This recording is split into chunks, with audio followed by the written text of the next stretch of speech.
Hello everyone, thank you so much for joining me today. My name is Gaudes Nyabet, and in this video I'm going to talk about a dream that God gave me, and it gave me a revelation which I want to share.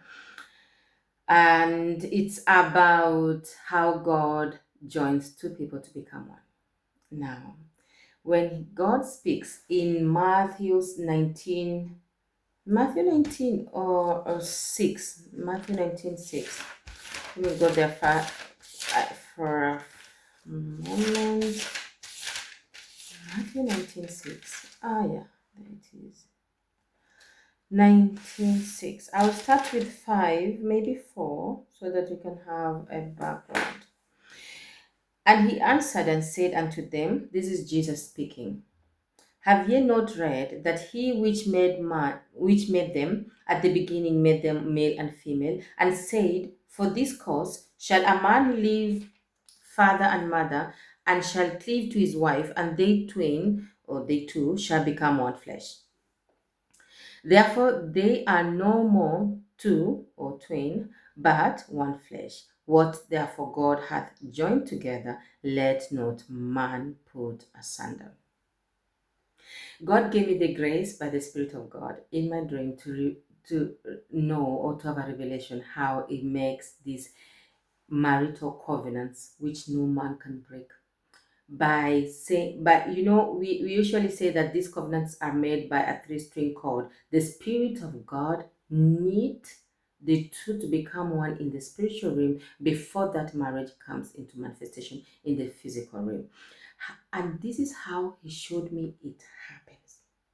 Now, I'll I will narrate that dream, and thereafter I will add one or two seconds on the dream, or on the general knowledge concerning kingdom marriages and kingdom couples and kingdom covenant marriages.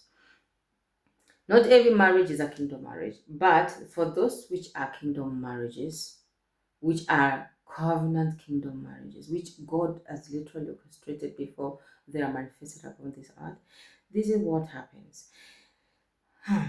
It's a long journey that these two couples take. Actually, now I have a great honor for kingdom marriages upon this earth, really, and the price they have paid for it, because the kind of warfare they experience, it's a lot. And because the enemy knows it is this kingdom marriage that the Lord is going to use to restore a generation which has been under bondage in for the last 600 years, for the last 400 years, for the last 200, for the last 3 generations. For how long, God has, I mean, for how long it has taken for God to bring, or for God to really bring this marriage to come to pass, which now the Lord Himself wants to use to create a generational blessing, and that He be glorified in those generations, in that ministry, in that territory, because of this kingdom marriage. Because the fruit of the kingdom marriages are beyond just a family, beyond the birth children, but it is also transgenerational. Not only that, but it's also for the grace of the people that are sent to this couple, are sent to this ministry, to be under that grace, under that covenant of their grace. Now, there will be a lot of obstacles for kingdom marriages, for kingdom partners who are still separated from one another. And that's what the enemy always brings. Before even God reveals to you that you're going to have a kingdom marriage, there are already so many relationships, maybe one or two relationships that you have gone into, maybe even, had a counterfeit in your relationship, and all that is just to the enemy coming against the will and the hand of manifestation of the will of God in our lives, literally to slow down the will of God, so that deliverance, which is transgenerational, which is internal, may not come to pass. And it is, and when it is written that since the time of John the Baptist, that the heavens have been always in war, and the violent take it by force, we thank God that we have a sovereign God. I thank God that we have a supreme God over all powers, who is sovereign in His own ways, who is holy, who is for his own sake, for his own name's sake. He has desired to give us salvation. He has desired to restore our kingdom marriages so that we can literally be set free from all the evil yokes and the evil burdens that the enemy had put upon us. No one could have cut those yokes. No one could have broken those yokes on these chains other than the Lord himself.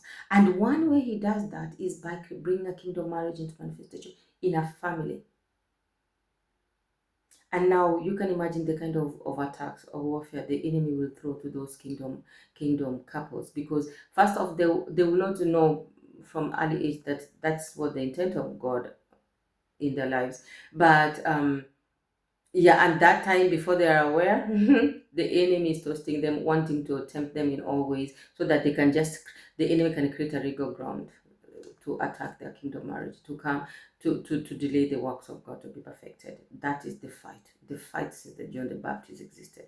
And then the violent take it by force. And now the Spirit of God is a spirit that takes by fire by force, or commands by fire by force, overreigns by fire by force. That's why we children of God, we are really urged to yield and to be obedient to the yielding of the sweet Holy Spirit, because he is the only one who can administer the purpose, the will, and the glory and the victory of God in our lives, even if it means by fire by force. As long as it's the word of God and the ordination of God, then by fire by force that to be executed. God himself, his word is royal, is royal to his own word, he's subjected to his own word. He has spoken it, so he has to fulfill it. He won't speak it, he won't make it come, he won't bring it into manifestation, or even speak it, because his utterance is his own creation. He won't even speak it if he won't bring it into manifestation. Though there will be attacks against it, but at the end of the day, by fire, by force of the Spirit of God, by the holy, almighty hand of the mighty God, then we have our predestined marriages to have that predestined family and children who will have now covenant children, who will have even greater and higher calling and mandate of God in our family. You know, it's such a beautiful thing what God has done when it comes to creating kingdom marriages. It's a beautiful thing. It is so detailed that there's so many things that I have gotten to revelation concerning it, and I'm like, wow. And now I truly honor marriage. I truly honor from the depth of my heart marriage. Why? Because of how God uses it as a weapon, uses it as a stepping stone, as a bridge, using it as literally, and it has so much great value. First off, it's a covenant that God will fulfill and honors, because God says he honors all his covenants, and he swore to the covenants he has made by his own name, but because there was no higher name to swear unto, and meaning that he is mindful and thoughtful of his own covenants, and they will come to pass, and he will fulfill them. He has to fulfill them. By his sovereignty, our marriages have to be fulfilled. Our kingdom marriages have to be fulfilled. So that you can. Sarah could have never. I mean, someone else, Hagar could have never gotten the promised son, the promised heir of Abraham. It was only Sarah who was given that grace to have Isaac, and for us to now to be called the children of the descendants of Jacob, who God had called to be his own precious possession. Now, the promise continues. The promise continues from the times of Abraham to Isaac to Jacob to us, the children of Israel, today. So that's why kingdom marriages are very important to God. And how he showed me how he brings two people to become one, it's amazing. Now let me tell you this story. Okay, I was in that dream. I saw there was a lady who is actually a minister of God, a minister of God, wanting to hinder a woman to come out of a vessel that she was in, and that vessel was silver, like a bowl of silver, which the lady was trying to run up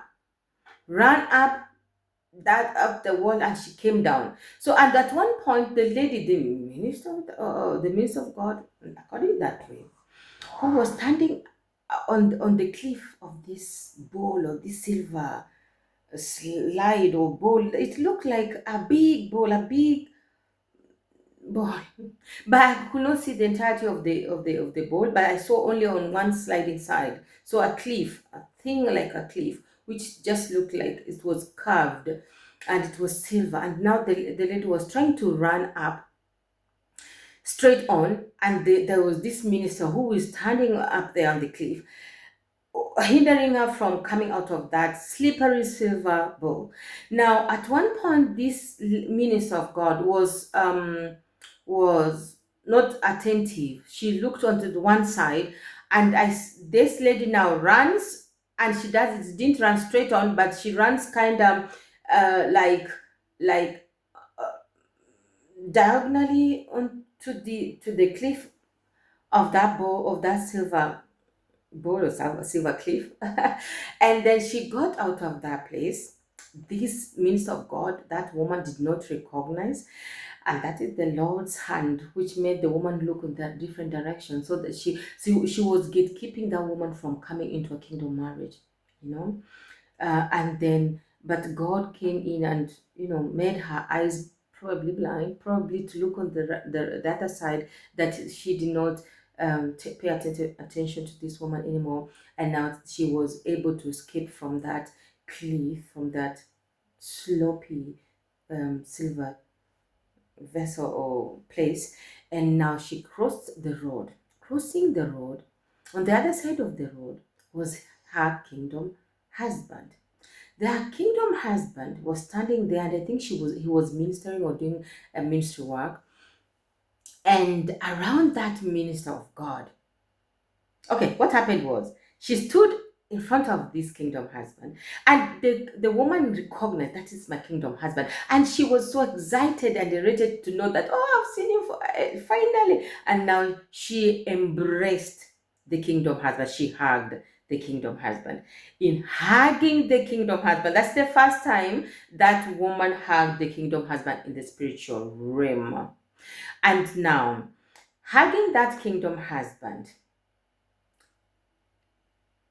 this man, the half of this man, of the upper part of the half of this man, upper part, that means the chest and upward, and the woman, the chest and upward, became one. They literally went into one another.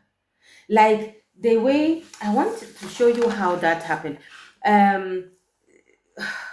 Wonderful. Not the heads. The heads were separated, but the chest area, they went into one another, and they were literally inseparable. Like the way the Siamese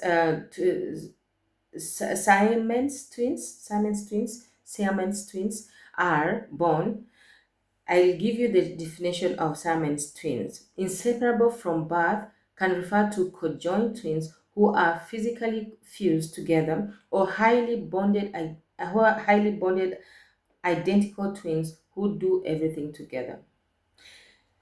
The Lord joins kingdom marriage covenants together in the spiritual realm by the Spirit of God, as it is written, a three-string cord which no man can put asunder. Because the word says in Matthew 19:6 that what God has joined together, let no man put asunder. What God has joined together, no man can put asunder. Even them themselves, their kingdom husband and kingdom wife, cannot run from the kingdom husband. They cannot run from one another. Why? Because they are now knit together by the Spirit of God, made one flesh.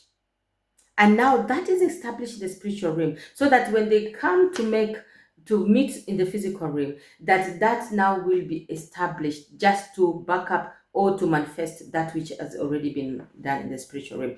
Now, I was excited when I saw that.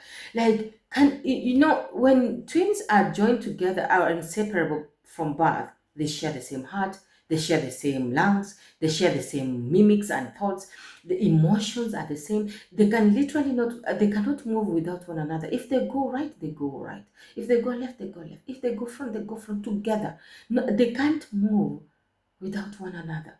That's how God joins and wants and desires kingdom marriages to be. You see now the depth of that need of that knitting of kingdom marriages. Now, the depth of that inseparable covenant of kingdom marriages. I am amazed. I am amazed. Now, how God does his works. I mean, that also, that's for me, it's a testament of how God is powerful to show me how two people, they go to one another just by hugging, and they go into one another and they become one in the spiritual realm. Even when they are going now to go in the separable ways, like they're still not yet together or not yet come into that marriage, but they will never live without one another, because their soul and their heart is already beating in each other. Meaning they have to come together whether they like it or not. Like you can't. It's like you removing the fish out of the water. It cannot exist. It is the same way you cannot separate now from that kingdom husband you've been given, or especially you've been joined and knit together by the Spirit of God, by made that three-string cord. You cannot separate yourself from it. Even if you wanted to rebel as much as you want to rebel, as much as you want to, you cannot. You cannot. Now, let me tell you something. Then this kingdom husband, around him, some benches were there and tables. There were seated so many women who had perceived, because spiritual things are so much open to for many to see. So as this kingdom wife and kingdom husband hugged, they continued having a talk, and I see as if the kingdom husband was involving the kingdom wife in ministry things, in communicating with him, in working hand in hand with her. And now I hear these ladies who were seated around those tables, around the ministry, or in the ministry of that man probably, like, oh, look at the way he's paying attention to her, and she and they were even wanting to accuse the lady, that she wants to throw herself to him. And I said to myself, oh my goodness, you mean, let me tell you something. You know that what that means is that when we are called as kingdom marriages, kingdom couples, to have a kingdom marriage, we will have in our own lives, in our separate lives, so many people interested in us, so many traps of the enemy for us to choose the wrong partners, for us to give up in the weight of God, for us to give up in waiting on God's hand, for us to wait to give up in the promise that God has already spoken to us, so that they may step in. They are ready. They are only waiting for asleep. They are only waiting for him to give up, for her to give up, and there they are. And now then, and another very previous dream I had prior to that dream is that like when a kingdom husband who is supposed to have a kingdom wife ends up marrying a counterfeit, most likely that counterfeit is sent from a coven of witches. And even for them to go that extent, to be able to secure as position in this kingdom husband life, or that kingdom wife life, but in this sake it was a husband life, they had to do witchcraft, love spells, love separation, make a veil over the kingdom wife, that the kingdom husband may not recognize her, and or even the kingdom wife may not see clearly, so also to see the kingdom husband. So all these are birthed by the evil spiritual wickedness of the enemy to separate the manifestation of the kingdom marriage. And the reason they are doing all that is for God not to fulfill his will of redemption, restoration in a family, in a generation, in a bloodline, in a ministry, in a territory. And then when that kingdom husband makes and dares to take the step of marrying the counterfeit. Now, I don't know if that kingdom husband knew that he's dealing with a counterfeit.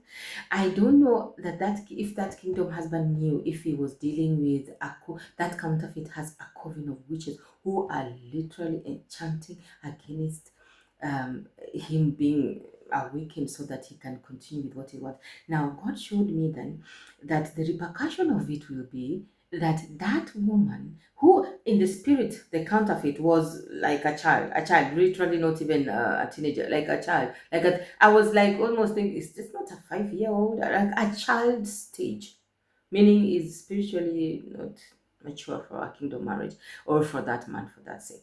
And that man could have gone, if he could have gone that race with that woman, or if he could go, if he should go, he will lay himself. I saw the man laying on himself on a staircase so that he can roll down the stairs. He wanted, if he ends up going with that woman, the repercussion of it is the enemy wants to use that coven of witches to pull a whole man down, and pulling him, he will pull his ministry, his territory, his covenant, his children, his the redemption that God had desired for that man to secure in the kingdom marriage, pull it down to gutters, to complete total utter destruction and darkness, by him relying on the stairs and rolling down the stairs, not even walking, rolling. That's how fast that marriage will come to be dismantled, and how that man will be brought to naught, will be brought to nothingness.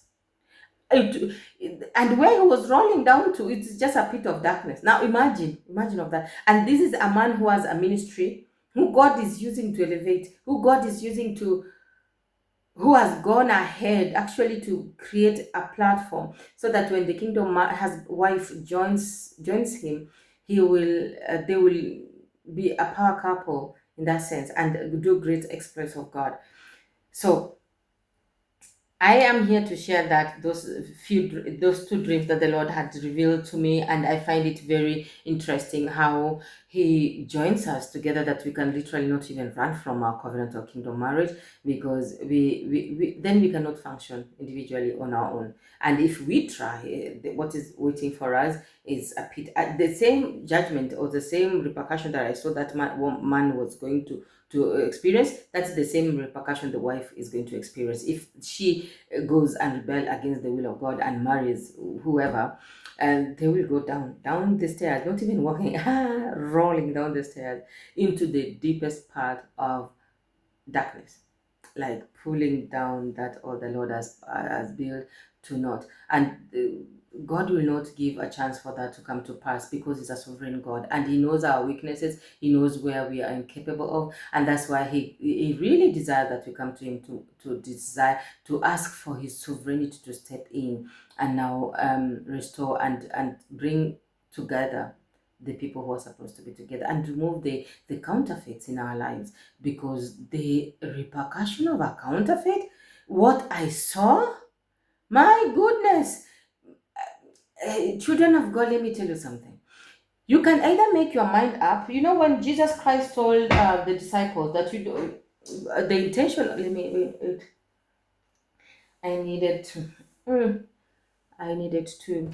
I think let me read Mark 10:9. Mark 10:9, because the Lord says that it was meant. It was okay. Let me start from Mark 10:9.